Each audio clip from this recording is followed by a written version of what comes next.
Selamat datang di segmen analisa. Kita update kembali terkait dengan perkembangan kasus Vina dan juga Eki yang sudah mendekati babak akhir karena sidang PK untuk 6 terpidana juga Saka Tatal itu sudah selesai dan tinggal sidang untuk terpidana terakhir adalah Sudirman. Tetapi pada saat sidang atau pemeriksaan setempat Jumat lalu, itu menjadi tolak ukur dan titik terang dari kasus ini yang sebenarnya. Ada 9 lokasi pemeriksaan setempat yang dihadiri oleh 3 hakim di sini dan kelihatan banget di samping memang ada beberapa drama. Kita sempat mendengar ya adanya kegaduhan atau lontaran-lontaran perkataan yang cenderung menyulut emosi di hadapan ribuan warga yang datang di sana.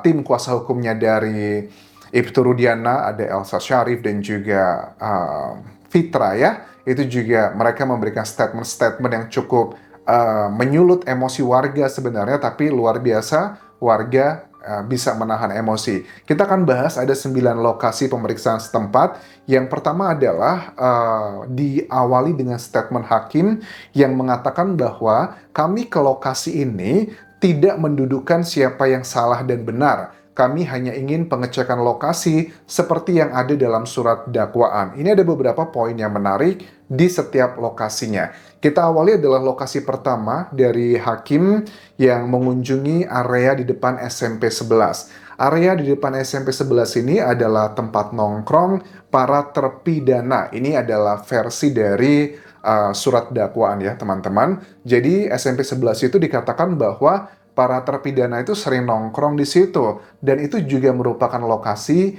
yang dilihat oleh Aib dan Dede 8 tahun lalu. Katanya mereka juga ngelemparin motornya Vina dan Eki dengan bambu dan batu dari lokasi tersebut. Oke, yang berikutnya di lokasi kedua adalah hakim menuju ke tempat kerjanya Aib dan Dede 8 tahun lalu yang merupakan tempat pencucian kendaraan. Tapi sekarang sudah berubah menjadi toko otomotif dan di situ hakim bisa ngelihat dengan detail gitu kan ya.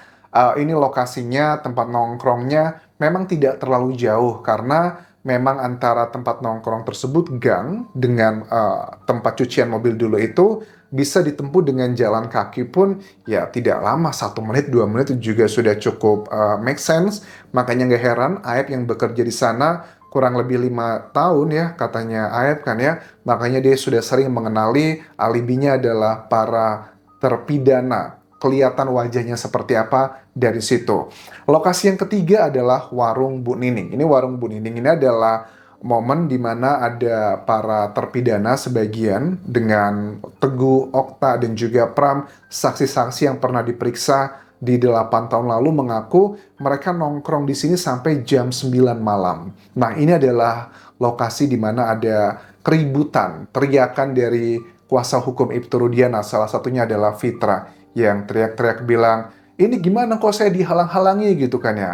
Terus ada sebagian warga yang sudah mulai terpancing, tapi tiba-tiba warga lainnya bilang, udah jangan terpancing, diam-diam saja begitu. Di sini menjelaskan bahwa warung Bu Nining ini adalah warung yang memang di depan rumahnya Bu Nining sebenarnya ya. Mereka itu minum minuman, kemudian karena ribut, diusirlah sama Bu Nining dan mereka pindah lagi ke lokasi keempat yang ini merupakan rumah dari neneknya Hadi, salah satu terpidana. Rumahnya ini sekarang sudah nggak ada lagi ya, karena sudah dijual, bukan lagi miliknya keluarga Hadi. Dan di rumah sini mereka sempat nongkrong sebentar, lantas mereka pindahlah ke rumahnya Pasren atau Kavi, dan mereka perginya adalah ke rumah kontrakannya Pasren. Jadi Pasren ada 2 rumah, sebelahnya kontrakan, sebelahnya adalah tempat tinggal dia.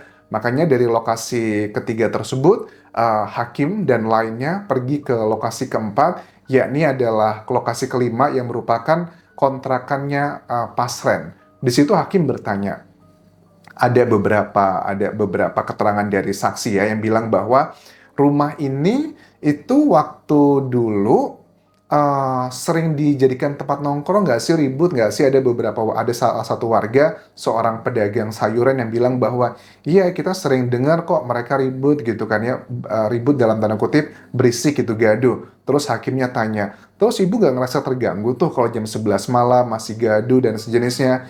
Ya enggak lah, kan saya juga mau berangkat kerja. Nah, itu make sense. Jadi, keterangan dari saksi ini kelihatan natural banget. Bahkan pada saat ditanya lebih spesifik, itu tanggal berapa ibu gitu kan, yang ngelihatnya, ngedengernya, nama-namanya siapa aja.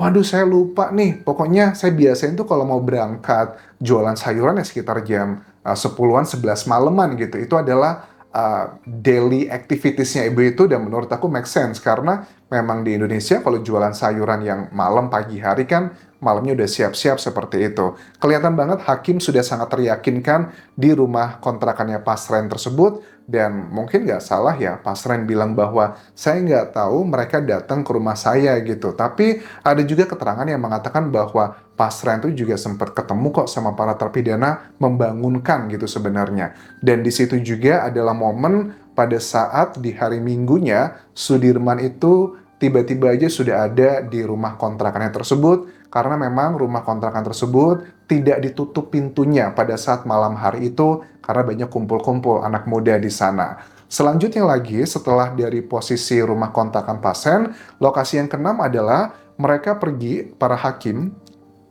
ke warung dekat nongkrongnya terpidana. Ini warung kayak warung makan ya sepertinya, bukan tempat beli rokok. Karena warung di situ dikatakan tutupnya jam 4 sore, memang tidak jualan rokok di situ. Dia mengatakan bahwa saksi yang berada di situ tidak ada tuh kami pagi hari melihat kayak bekas batu-batu atau bambu yang dilempari, karena kan kejadiannya malam harinya gitu. Dan kayaknya aku yakin banget nanti si Aep mungkin aja alibinya seandainya PK-nya ini menang, nanti kan mereka para korban sebutannya sulit juga ya. Pokoknya timnya Ibtu Rudiana kalau mereka kalah nanti kan ya, mereka juga bisa mengajukan PK kan ya. Nanti mungkin Aep akan dirubah keterangannya. Warungnya bukan warung yang ada di warung Madura tersebut, tapi adalah warung yang dekat sama tempat kerjanya Aep ini yang di warung makan ini. Kayaknya sih akan dibawa ke arah sana, tapi kita lihat nanti ke depannya seperti apa. Siapa tahu Aep juga merubah keterangan ya, we don't know gitu. Di situ dijelaskan di warung deket nongkrong terpidana nggak ada batu-batu berserakan. Dan lanjut lagi ke lokasi ketujuh, hakim itu dibawa ke lahan kosong, ini di belakang showroom yang dikatakan bahwa ini adalah TKP tempat Vina dan Eki dibegitukan. Para kuasa hukum menunjukkan bahwa lokasi tanah tersebut adalah tanah liat ya. Terus juga saat kejadian sedang hujan dan juga gerimis. Bagaimana mungkin kok tidak ada tanah liat, tanah-tanah yang berserakan di bajunya Vina dan juga Eki? Kalau alibinya dari timnya Ibtu Rudiana yang diwakili oleh Elsa Syarif yang mengatakan bahwa karena hujan itu terjadinya setelah mereka itu dibawa ke tempat jembatan layang tersebut. Pada saat mereka berada di kebun-kebun tersebut katanya belum hujan. Dan itu aku rasa tidak berkesesuaian dengan keterangan warga di sana yang mengatakan sejak sore hari itu lagi hujan deras sekali gitu kan ya. Baru di atas jam 9 hujannya sudah agak mulai reda, tinggal gerimis doang begitu. Lanjut di lokasi berikutnya adalah lokasi 8, ini yang warung Madura. Ada Dede di sana menunjukkan ke hakim, iya saya yang beli sama siapa? Aep di malam hari itu, tapi belinya tuh bukan jam 9-an malam ya. Tapi Dede itu kan ngaku memang saya beli ke sini tuh beli rokok sama kopi sasetan buat diseduh nanti di tempat kerjanya. Itu sekitar jam 7-an malam lah. Mungkin menjelang atau setelah Isya, nggak jauh dari itu. Dan juga pada saat saya beli tidak ada hal yang diklaim oleh Aep. Kemudian hakim coba ngeliat gitu dari warung, ngobrol sama bapak pemilik warungnya, ngeliat dari situ. Coba kuasa hukum bilang bahwa yang mulia hakim coba dicek apakah bisa ngelihat sedetail itu Aep dari lokasi di sini. Hakimnya ngelihat bolak balik kelihatan banget memang dari pandangan mata aja apa yang dikatakan Aep itu tidak masuk akal. Padahal waktu hakim menuju ke sidang di pemeriksaan setempat itu kondisinya sekitar jam 3-an sore. Panasnya masih luar biasa. Apa kabar kalau itu adalah di malam hari dengan penerangan juga yang jauh lebih buruk dibandingkan kondisi siang hari.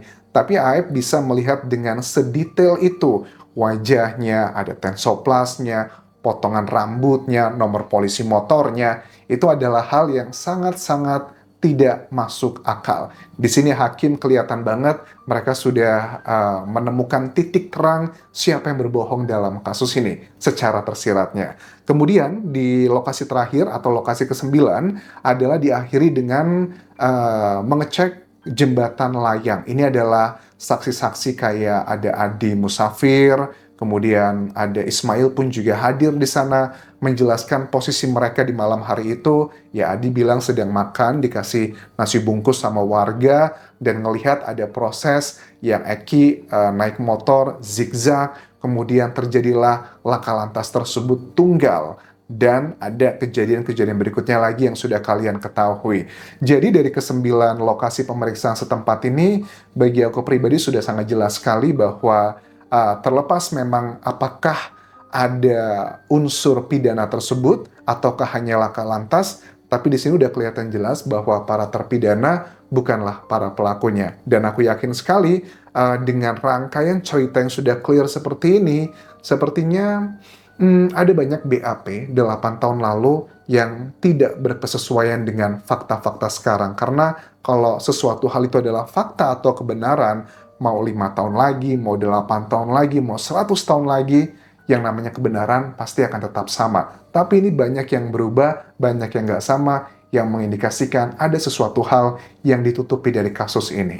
Terima kasih sudah menonton. Sampai jumpa lagi di video berikutnya. Tinggalkan like dan juga komen, subscribe channel YouTube ini, follow Instagram, Facebook pageku, dan juga akun TikTok di Anjasa Semara. Sampai jumpa.